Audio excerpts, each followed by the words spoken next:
सत्संग इस कलयुग में एक ऐसा सहारा है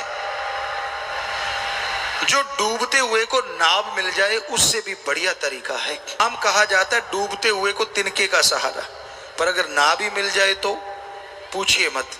तो उसी तरह इस कलयुग में डूबते हुए जीवों को, तड़फते हुए जीवों को बचाने के लिए, राहत पहुंचाने के लिए राम का नाम एक जहाज है जो उन डूबते हुए, उन तड़फते हुए जीवों का आधार है।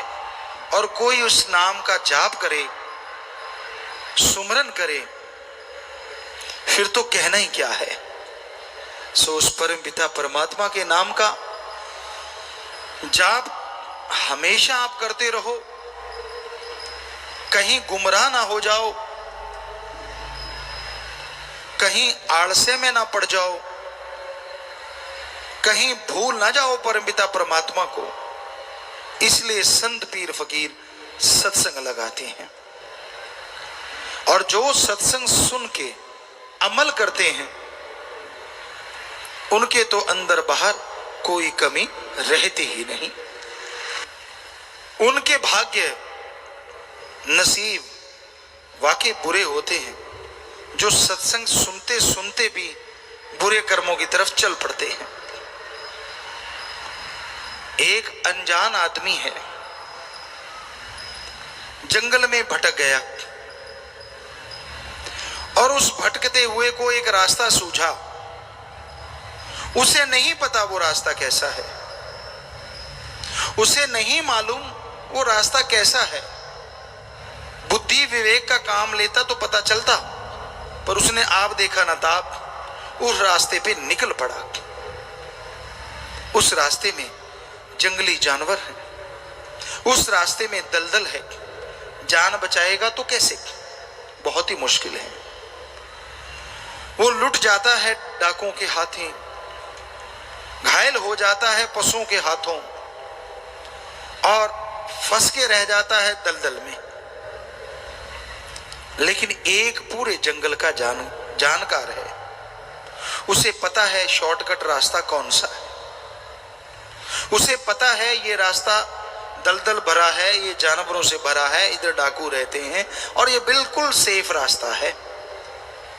पर वो इंसान फिर भी दलदल वाले रास्ते में चल पड़े, डाकुओं की तरफ चल पड़े, या पशुओं वाले रास्ते में जो खा जाएंगे उस रास्ते में चल पड़े, तो क्या कहिए। ऐसे ही सत्संगी होते हैं जो सत्संग सुनते हैं, नाम लेवा होते हैं। जब वो ऐसे जंगली रास्तों पे निकल पड़ते हैं तो फिर दद्दा दोष न काहू दीजै, दोष कर्मा अपनिया, जो मैं किया सो मैं पाया, दोष न दीजै आवर्जन। आप तो जानकार हो, जिसने सत्संग सुना, नाम ले लिया, वो तो जानकार है कि ये रास्ता गलत है, ये रास्ता गलत जा रहा है, ये दलदल भरा है, यहाँ पे काम वासना क्रोध लोभ मोह अहंकार टूट पड़ेंगे, बर्बाद कर देंगे। वो सब जानता है। अगर जानते बूझते हुए भी उस रास्ते का चयन करता है, उस रास्ते को चुनता है, तो इसमें फिर ना तो भगवान का दोष, ना गुरु पीर फकीर का दोष, अपने कर्मों की सजा भोगता रहता है, तड़पता रहता है, व्याकुल रहता है। तो इसलिए सत्संगियों, आपको तो पता है गलत रास्ते नहीं चलना, फिर आप मन के लोभ लालच में क्यों चल पड़ते हो? क्षणिक स्वाद के लिए क्यों आप अपने सतगुरु से मुंह फेर लेते हो? क्यों सत्संग की बातों को दरकिनार कर देते हो? क्यों नहीं अमल करते आप? और जब आप अमल नहीं करते, जब आप वचनों की काट करने लगते हो, तो जिंदगी में दुख आज नहीं तो कल आने वाले हैं। फिर उसके लिए भी तैयार रहना। दुख आपने सहेड़े हैं तो फिर भोगने के लिए भी आप अपने आप को तैयार रखो। फिर तो बड़ा भगवान भगवान करते हो, राम राम करते हो। पहले तो राम की सुनते नहीं, पहले उसके संत पीर फकीर की सुनते नहीं, और जब फंस गए, जब तड़पने लगे, फिर भगवान शहद जैसा लगता है। क्यों करते हो आप ऐसा? मन की वजह से। जवानी तो गधे पे भी आती है, आपके कोई अलग नहीं आई, उस पे भी आती है। आपकी जवानी कैसी? वो जवानी जो सतगुरु के लेखे लगे, अरे वो जवानी जो समाज के भले कामों के लेखे लगे, अरे वो जवानी जो भक्ति इबादत में पल पल गुजारे, उस जवानी के बराबर दुनिया में तीनों लोकों में कोई नहीं होता। उसकी भक्ति अव्वल दर्जे की मंजूर होती है। या कोई बचपन में लग जाए और आखिर तक निभा दे, उसकी अव्वल दर्जे की होती है। पर यहां तो जब दोहरा मापदंड अपना लेते हैं लोग, अपने सतगुरु को, अपने राम को मूर्ख बनाना उनकी आदत बन जाती है। ये दिखाना कि मैं भक्त भी हूं और काम वो करना जो संत पीर फकीर रोकते हैं। तो फिर दुखों के पहाड़ को बुलाने से कोई रोक नहीं सकेगा। फिर तड़पोगे, फिर रोओगे, तब आप होगे और आपके दुख होंगे, कैसे कोई बचाएगा। गुरु को मानते हो पर गुरु की नहीं मानते, ये खतरनाक है, ये डेंजर है। जब आपको समझी आ गई कि रास्ते दलदल से भरे हैं, जब आपको समझी आ गई कि जंगली जानवर आप पे अटैक करने को तैयार बैठे हैं, तो राम नाम का शॉर्टकट क्यों नहीं अपनाते? क्यों काम वासना क्रोध लोभ मोह अहंकार मन माया को, उन जंगली जानवरों को अपने पे टूटने का मौका देते हो? क्यों? जोश जवानी का। परम पिताजी ने एक भजन बनाया है और वो ध्यान दें, जवान नौजवान जो बिगड़ जाते हैं, जो मानते नहीं, सदगुरु की भी रखते हैं लात, दूसरी तरफ भी रखते हैं, गलत कर्म भी करते हैं। गधा 25 उम्र जोर जवानी का, कि जब 25 साल तक की उम्र जो है ना, दुलत्ते झाड़ने वाली है। किसी को रोक दो आप, माँ बाप भी रोक दें तो उनका दुश्मन बन जाता है। मुझे रोका तो कैसे रोका, मैं मर्जी का मालिक, मैं करूं सो करूं। यानी गधे की तरह दुलत्तियां झाड़ता है। संत पीर फकीर समझाएं, अगर उसकी मन की बात कहते रहे, हाँ जी हाँ जी हाँ जी हाँ जी हाँ जी हाँ जी, फिर तो बड़ा खुश। और आज हम जो थोड़ी करारी बातें सुना रहे हैं तो थोड़ा रूठेगा भी, हमें कहते रहते पिताजी तो, और तेरे बाप को कहें भाई, और गड़बड़ तू कर रहा है तो तेरे को ही कहेंगे ना, तेरा बाप करेगा तो उसको भी कहेंगे। तो हमें तो आपके चौकीदार जो हुए, आपकी निगाह जो रख रहे हैं कि मत करो बुरे कर्म, और हमें दिख भी रहा है कि करोगे तो फिर भरोगे, फिर चिल्लाओगे, फिर रोओगे कि मेरे साथ ऐसा क्यों हो रहा है। आजकल क्या बच्चा, क्या बूढ़ा, क्या जवान, सब काम वासना क्रोध लोभ मोह अहंकार मन माया की गिरफ्त में है। बचा हुआ वही है जिसने सच्चा इश्क उस वाहिगुरु से, सतगुरु मौला से किया हुआ है। वो चाहे बच्चा है, जवान है, बूढ़ा है, वो ही बचा है। वरना इस कलयुग में मस्ताना जी महाराज के वचन कि यार सतगुरु का आशिक तो कोई कोई है, सब माया के यार हैं। तो हम ये कहते हैं उस सतगुरु की कृपा से ही कि आज बहुत से सतगुरु के भी यार हैं, बहुत बच गए उनके रहमो करम से, उन्हीं की कृपा से। खाने को घी दूध मेवे मिठाइयां खनिज लवण विटामिन मिले तो कोई गंदगी के ढेर पे चोंच क्यों मारेगा बताइए? नहीं मारता ना। अब दूध पड़ा है, मेवे है, पनीर है, मिठाइयां हैं, हर तरह की सब्जियां हैं, जो आपको पसंद वो सारा सजा हुआ है, लड्डू जलेबियां जो भी आपको अच्छी लगती हैं, उसको छोड़ के क्या आप कूड़ा करकट खाओगे? सवाल ही पैदा नहीं होता जी। आप तो उनमें से भी चुन के वो खाओगे जो सबसे स्वाद आपको लगता है। पर हम देख रहे हैं कुछ कुछ बच्चे ऐसा भी करते हैं कि सारा कुछ छोड़ छड़ा के गंदगी के ढेर में चोंच मारते ही मारते हैं, मानते नहीं वो।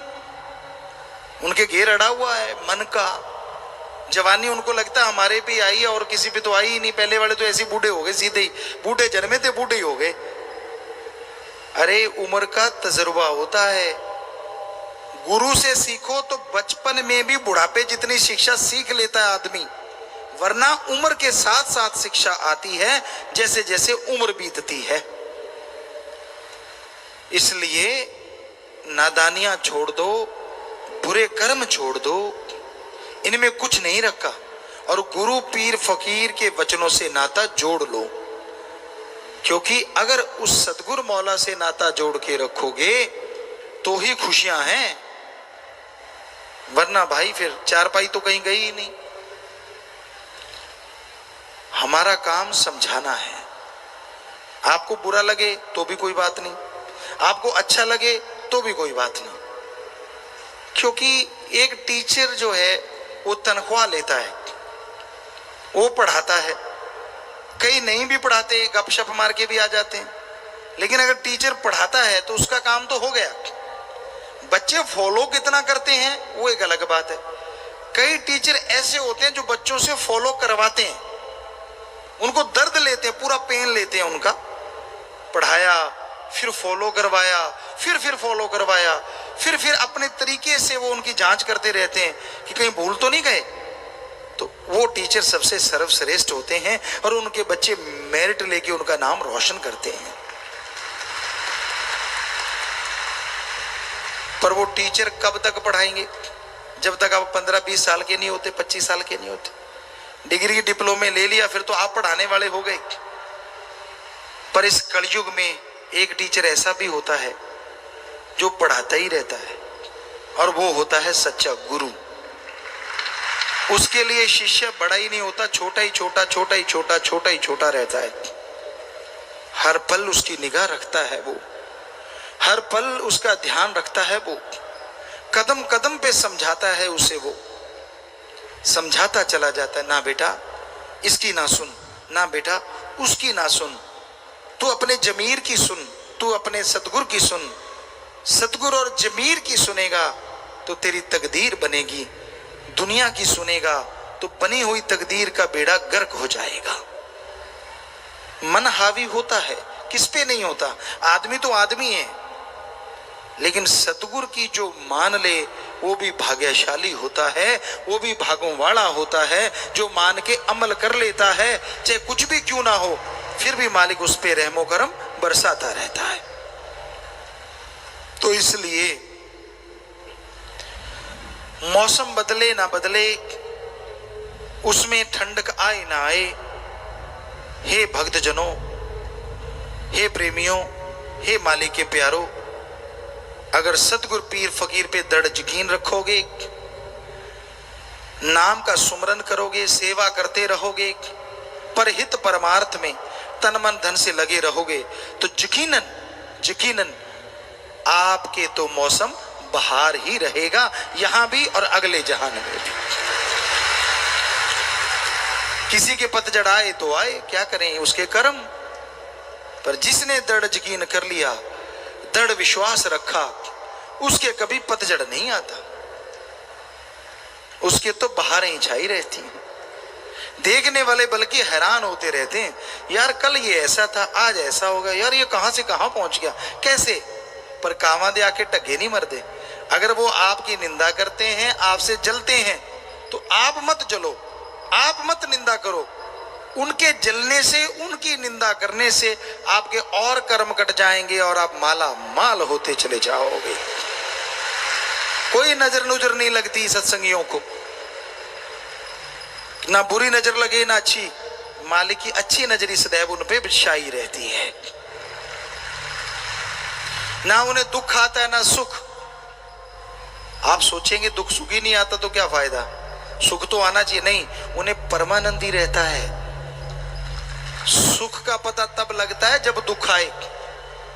आप में से सारे साथ संगत बैठी है, जब नजला जुकाम लग जाता है, बेहद ज्यादा पानी बह रहा है, सिर दर्द है, कोई अच्छा नहीं लगता, खाना भी फीका फीका, सब कुछ अजीबोगरीब, ये है दुख।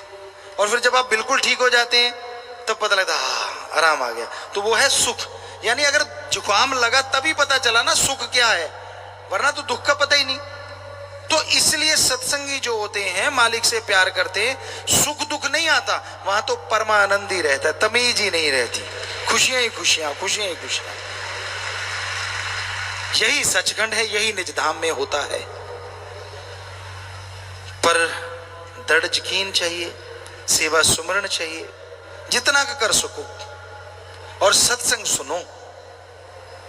क्योंकि सत्संग सुने बिना आदमी काबू में नहीं रहता, उसका मन काबू नहीं रहता, इंद्रियां काबू नहीं रहती।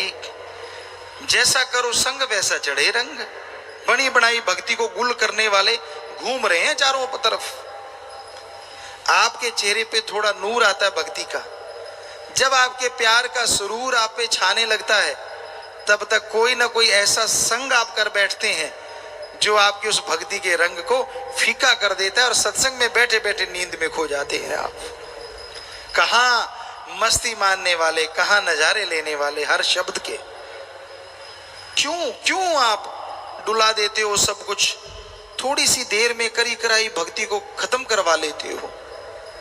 इसलिए किसी की सुनो ना, सुननी है गुरु पीर फकीर की सुनो। वो आपका कभी बुरा सोचते नहीं, करना तो बहुत दूर की बात है। उनकी बात आपको कड़वी लग सकती है, कई बार हजम नहीं होती, ऐसा भी हो जाता है, लेकिन वो बदहजमी भी जन्मों जन्मों की बदहजमी को खत्म कर देती है। कई ऐसे होते हैं थोड़ी तकरार करने के बाद मान लेते हैं, लड़ते रहेंगे, नहीं पिताजी ने ऐसा मुझे कहा, उसको कहा, फलां को कहा, लास्ट में कर करा के कहते नहीं कहा तो सही ना, वो भी बच जाते हैं, उनको भी खुशियां मिली ही जाती हैं। और कई होते हैं कि पहली बार में ही मान जाते कि हाँ भाई जो पीर मेरा कह रहा है वो झूठ कह ही नहीं सकता, गलत कह ही नहीं सकता, मेरे में लाख कमी हो सकती है पर उसमें कमी हो नहीं सकती। उनका दायरा फिर खुशियों का बहुत बड़ा हो जाता है। अब दायरा आपके हाथ में है, आपने कितना बनाया हुआ है। और कई ऐसे होते हैं कि सुनते ही गड़बड़ हो जाती है, यार ये मुझे कहा, क्यों कहा, कहना नहीं चाहिए था। वो आप खड़ ज्ञानी बन जाते हैं। खुद को नहीं आता लेकिन दूसरों को ज्ञान देके आप तो बिगड़े, आप डुबेंदे बामणा जजमान भी डूबे, कि मैं तो डूब रहा, हम तो डूबेंगे सनम, तुझे भी ले डूबेंगे। खुद का मन बिगड़ा होता है और साथ वाले का भी बिगाड़ देते हैं। लानत ऐसे लोगों पे और लानत ऐसी जननी पे जो ऐसे बच्चों को जन्म देती है। आपका फर्ज, आप भक्त बन गए तो दूसरों को भक्ति से जोड़ो। पता नहीं कब आपके भाग्य उदय हो जाएं और कब आप खुशियों से माला माल हो जाएं। पर अगर एक को भी तोड़ने की आपने कोशिश की तो आपके परिवार तक, कुलों तक वो बात जाएगी। क्योंकि एक मां से उसके बेटे को बिछोड़ देना, एक गऊ को पेड़ा देके जल्लाद को सौंप देना, इसके बराबर होता है किसी भक्ति करने वाले को मालिक से तोड़ देना। बेइंतहा पाप, बेइंतहा पाप। इसलिए भक्तजनों जोड़ने की कोशिश किया करो, तोड़ने का तो सोचो भी ना। क्योंकि किसी को भी तोड़ना अल्लाह वाहिगुरु राम की भक्ति इबादत से महापाप होता है और वो खुद भोगता है, उसके परिवार जन भोगते हैं। अगर सतगुरु मौला की उपमा नहीं कर सकते कोई बात नहीं, पर अल्लाह राम की निंदा ना करो। अगर किसी को भक्ति मार्ग से जोड़ सकते हो तो कहना ही क्या, वो तो महापुण्य है, महादानों का महादान है। पर अगर किसी को जोड़ नहीं सकते तो कोई बात नहीं, पर किसी को तोड़ो ना, वरना सबसे बड़े गुनाहगार आप बन जाओगे और जिंदगी से चैन, अमन, शांति, खुशियां सब चली जाएंगी। इसलिए हम गुजारिश करते हैं, आप भक्ति इबादत से मन जोड़ के रखा करो, मन से लड़ा करो। जब भी मन आप पे हावी हो उस पे लानत डाला करो। रख वर्ज जरा इना अखियां नू, बिना सतगुरु दूजा तकना नहीं। ये परम पिता जी ने शब्द लिखा है। तो बहुत सत्संगी हैं जो इस पे अमल करते हैं कि वो अपनी आंखों में अल्लाह वाहिगुरु राम गॉड के अलावा किसी और को वो दर्जा देते ही नहीं। लेकिन कई होते हैं लंपट मास्टर, उनका काम होता है सतगुरु के सामने भी जी हजूरिया, और जब दांव लगे तो बुरे काम भी करते रहना। जब पीर फकीर सामने तो ऐसा लगता है ये तो भक्त बिल्कुल अभी पैदा हुआ है भाई, ये तो पाक साफ है। और जैसे ही गुरु पीर फकीर नहीं साइड में चले गए, फिर देखने वाला होता है उसकी निगाह कैसे नाचती है, किस किस में क्या क्या टोहती है, क्या क्या देखती है। करी कराई भक्ति यहीं करी और यहीं लुटा के खाली हाथ वापस चले जाते, सिर्फ मन माया के अधीन होगी, काम वासना की वजह से, क्रोध लोभ मोह अहंकार की वजह से। तो हे भक्तजनों, मालिक के प्यारे, ये फर्ज है हमारा आपको समझाना। भक्ति में आके बैठते हो, मालिक की याद में आके बैठते हो, भक्ति से बेइंतहा नजारे आपको मिलने वाले होते हैं। पर सत्संग समाप्त होते ही गलत भावना, गलत निगाह, गलत सोच, गलत फोन, गलत चीजें करनी शुरू ना कर दिया करो, वरना यहीं भक्ति करी और यहीं बर्बाद करके आप चले जाते हो। क्यों? अरे ये भक्ति पहले जब लोग करते थे, जो आपको घंटे डेढ़ घंटे में नसीब हो जाती है, उनको 100 साल में नसीब होती थी, सैकड़ों साल लग जाते थे। पर उनके गवाने में टाइम लगता था, आपके गवाने में टाइम नहीं। अगर 100 साल की, सैकड़ों साल की भक्ति डेढ़ घंटे में बन सकती है, तो फिर गवाने में भी कलयुग की स्पीड तेज है। 5 मिनट में इसे आप गवा भी सकते हैं। इसलिए आपसे गुजारिश, हाँ आपके अंदर बुरे विचार आ गए, बुरी सोच आ गई, गलत भावना आ गई, कुछ नहीं होता, 5 मिनट सिमरण करो, ठीक हो गए। लेकिन उन विचारों पे अगर अमल कर लिया, अगर आपने वैसा कर्म कर लिया, बुरा गुनाह कर लिया, तो फिर भक्ति गई सब सवा राख हो गई। क्यों करते हो आप ऐसा? यही आज हमारे दिलो दिमाग में सतगुरु ने ख्याल दिया कि अपने उन बच्चों को संभालें जो पता नहीं कब से भक्ति से जुड़े हुए हैं। जरा सा अहंकार, जरा सा घमंड, जरा सा काम करके आप फूले नहीं समाते। अल्लाह वाहिगुरु का देखो यार, इस धरती पे अगर बात करें, ऐसी सैकड़ों धरतियां हैं, इस धरती पे देखें फूल, पत्तियां, वनस्पति, अरबों तो उसने डिजाइन बनाए हैं, अरबों उसने खुशबू भरी है, और करोड़ों तरह के उसने मिट्टी को रंग दिया है, पानी को जगह जगह बांध दिया है। आप अरबों में हो और हर के हाथों की अलग अलग लाइनें बना दी उसने, है ना कमाल? पर उसने कभी आपने देखा भगवान को घमंड करते कि देखो मैंने भाई इतने प्रकृति बनाई है, मैंने सैकड़ों धरतियां बनाई हैं, एक दो सगे भाइयों के हाथ के निशान आपस में नहीं मिलते, देखो मैंने क्या डिजाइन बनाया है ना कमाल? वो कभी भी मैं नहीं करता। और आप थोड़ा सा काम करके बटन टूटने लगते हैं आपके, मैं करने वाला, मैं ये, मैं वो। बस यार बकरे की तरह मैं ना कर।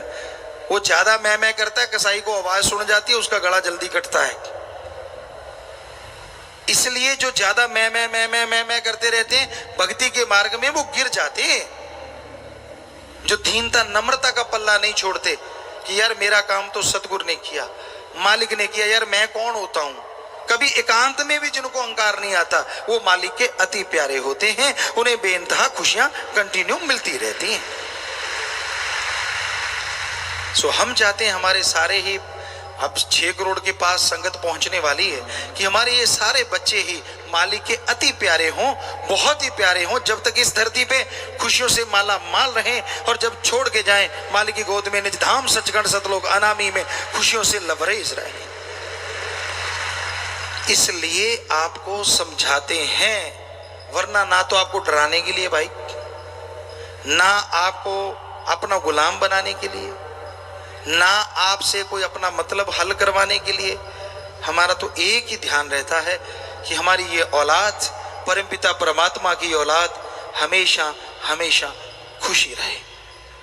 जैसे पुराने बुजुर्ग कहते सदा सुहागन रहे, तो हम भी चाहते हैं कि हमारी ये औलाद अपने परम पिता ओम हरि अल्लाह वाहिगुरु राम की सदा सुहागन रहे, सदा उससे लिप जोड़ के रखे, सदा उससे खुशियां ले।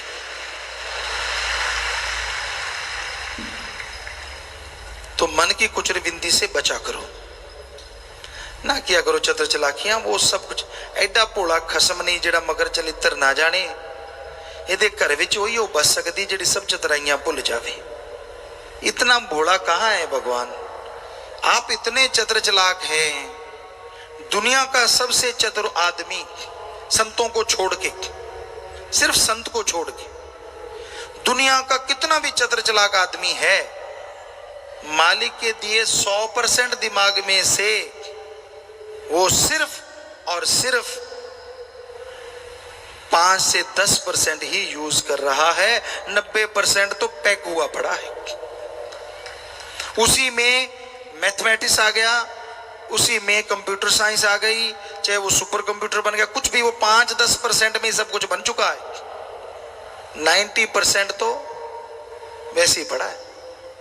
एक संत को छोड़ के, एक भक्त को छोड़ के, वो इसका दर्जा कितना भी बढ़ा सकता है। रामायण काल में कई साइंटिस्ट या जिनकी साइंस में रुचि है उनके लिए हम बताना चाहते हैं। ये माना जाता है कि आदमी 5 से 10% दिमाग को यूज करता है। कई साइंटिस्ट कहते हैं जी जब से दुनिया बनी अब तक 1-2% ही यूज किया है दिमाग। चलो हमने 5-10 कह दिया, तो क्या इससे ज्यादा भी किसी ने यूज किया? साइंस तो कहती है नहीं, पर संत कहते हैं हाँ किया। रामायण काल में राम ने तो कितना यूज किया वो तो कहने क्या है, वो तो अवतार थे। रावण ने भी इस माइंड को आज से दुगना तिगुना 4 गुना तक यूज किया। सफल क्लोन ज्ञाता बना। 1 लाख बेटे उसने क्लोन से बनाए थे। साइंस की बात करें, चंद्रमा की रोशनी से भोजन बनाना, सूरज की से तो बनाते, आज भी बना लेते हैं। जब चाहे बरसात करवा लेना, चाहे तो दिन को रात बना देना और रात में दिन जैसा उजाला पैदा कर देना, ये उसके लिए बाएं हाथ का काम था। सोच के देखो तब दिमाग का कितना इस्तेमाल किया होगा। वो ऑलराउंडर टाइप था। चारों वेदों के टीका टिप्पणी उनको पढ़ के उसको पंडित कहा जाता था। रावण पंडित, सफल राजनीतिज्ञ था, जबरदस्त था। तो उस जमाने में जहाज थे उसके पास,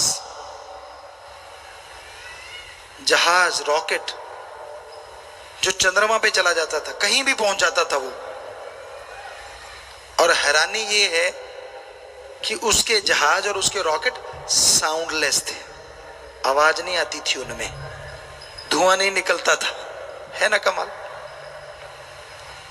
फिर तो मानेंगे ना आप कि उन्होंने उसका दिमाग आज से 3-4 गुना ज्यादा, यानी 30-40% उसने अपने दिमाग का इस्तेमाल किया था और उसमें इतना कुछ बना दिया उसने। कोई 100% कर ले फिर तो आप तो सोच ही नहीं सकते। ये तो कोई संत पीर पैगंबर ऋषि मुनि अवतार ही ऐसा करता है। पर आप रावण से तो ज्यादा कर ही सकते हैं ना, वो भी तो इंसान था। पर आप तो खोए हुए हैं जीवा के स्वाद में, इंद्रियों के भोग विलास के स्वाद में। खा लिया पी लिया, सुबह जाके बोतल उठाई, काम खत्म। सारे दिन का रिजल्ट सुबह निकाल के खत्म, फिर से भरना शुरू, अगले दिन फिर खत्म। यहां तक सीमित है। पैसे के लिए ठगी, बेईमानी, भ्रष्टाचार, लोभ लालच, ये खोपड़ा पैसों में घूमता रहता है। ऐसे कमा लूं, ऐसे कमा लूं, उसकी जेब काटूं, इसकी काटूं। या ये दिमाग में चलता है काम वासना। किसी ने कह दिया तू बड़ा सुंदर है, तो ऐसे लगता है शीशे में जाके उसको लगता है मेरा रंग रूप ही बदल गया हो। देख लो, आप सोच के देखो, कभी ना कभी आपके साथ बीती होगी कि किसी ने कह दिया वाह यार कमाल लग रहे हो, शीशे में जाके देखा, हाँ यार वाकई। मतलब शीशा नहीं बदला, आपका दिमाग बदल गया। शीशा तो थोड़ा सही दिखा रहा है, पर आपको दिख वो रहा है जो आपके माइंड में बैठ गया। मन दिखाता हाँ। 2-4 दिन के बाद जब उसकी बूंग सी उतरती है, देखते यार वही धोबड़ा सेम, कोई फर्क ही नहीं पड़ा। तो ये आप तो इसी में खोए हुए हो। वहां तक पहुंचने के लिए तो साधना करनी पड़ती है भाई।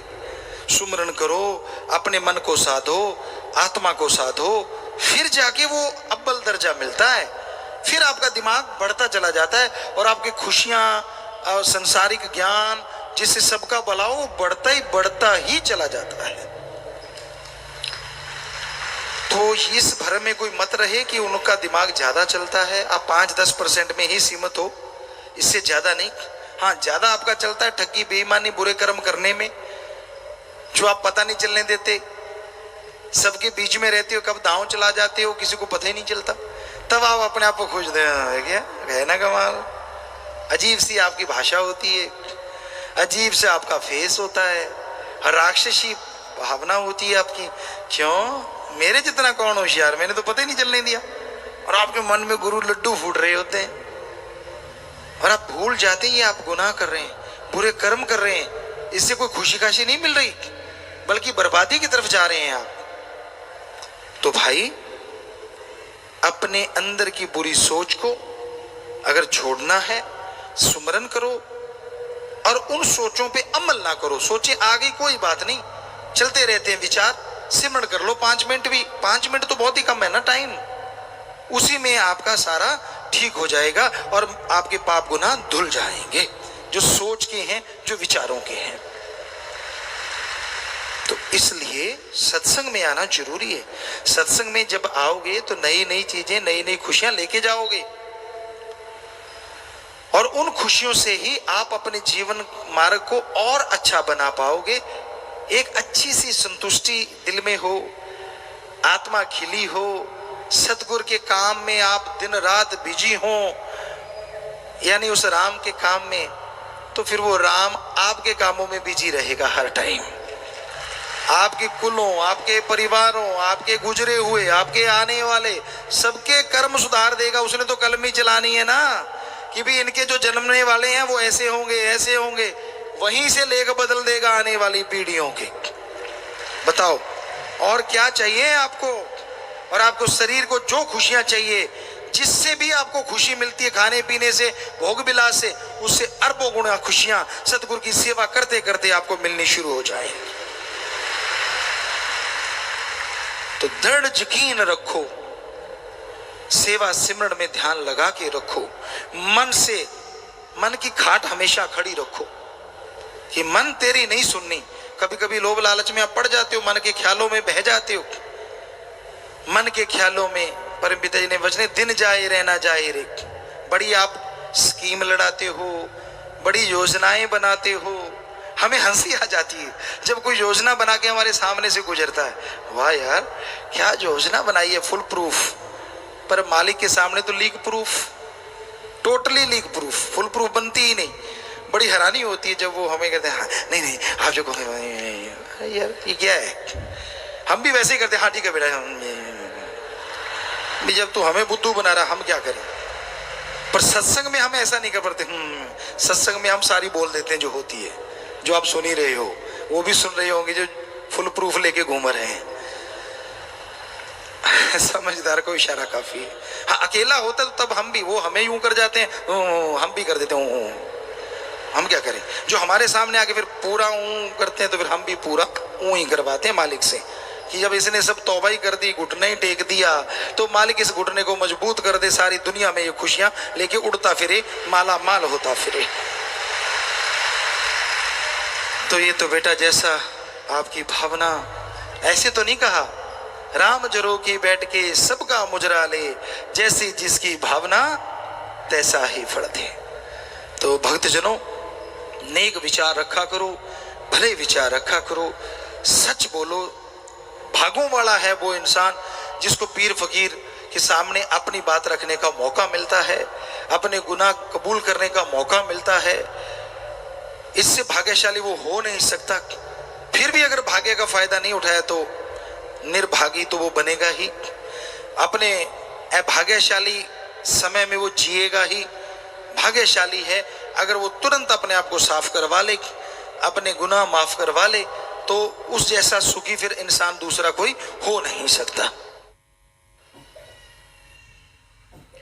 धन्न सतगुरु तेरा ही आसरा। सतगुरु जी की प्यारी साध संगत जी, अब आपको पूज्य हजूर पिताजी द्वारा चलाए जा रहे 135 मानवता भलाई कार्यों पर आधारित एक छोटी सी डॉक्यूमेंट्री दिखाई जा रही है जी। धन सतगुरु तेरा ही आसरा।